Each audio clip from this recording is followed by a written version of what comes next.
சுவாமியே சரணமையப்பா. நான் உங்க மிஸ்டர் வெங்கட் பேசுறேங்க. இப்போ எதுக்கு இந்த வீடியோன்னு பார்த்தீங்கன்னா, நான் இந்த புரட்டாசி மாதம் ஐயப்பன் கோயிலுக்கு போயிருந்தேன். நிறைய பேர் என்னை பார்த்தீங்க, ரொம்பவே சந்தோஷமா இருந்தது.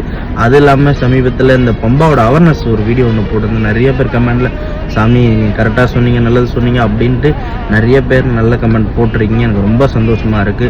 எனக்கு என்ன ஒரு வருத்தம்னா, நீங்கள் பம்பாவில் அந்த மாரி பண்ணுறது தான் எனக்கு ரொம்ப வருத்தமாக இருக்கு. அந்த மாரி தவறை மட்டும் செய்யாதீங்க.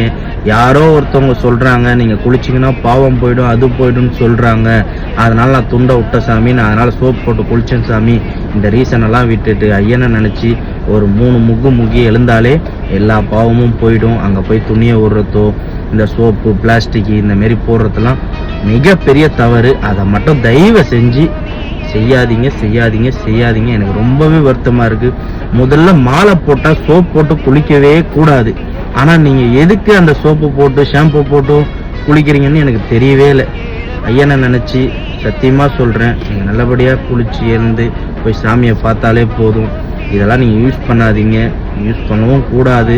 அப்படியே நீங்க பண்ணாலும் அதை எங்கேருந்து எடுத்தீங்களோ அதை ஒரு குப்பை தொட்டிலையோ அந்த மாரி போடுறது ரொம்பவே நல்லது.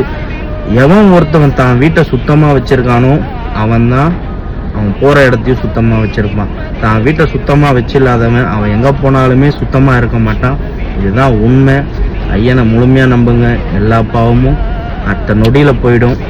அதை விட்டுட்டு இந்த மாரி மூட நம்பிக்கையால் சுற்றிக்கிட்டு அலையாதீங்க, அது உங்களுக்கு தான் ஆபத்து. இப்பயும் அதான் சொல்லுவேன். சுவாமியே சரணம். அடுத்த வீடியோவில் சந்திப்போம்.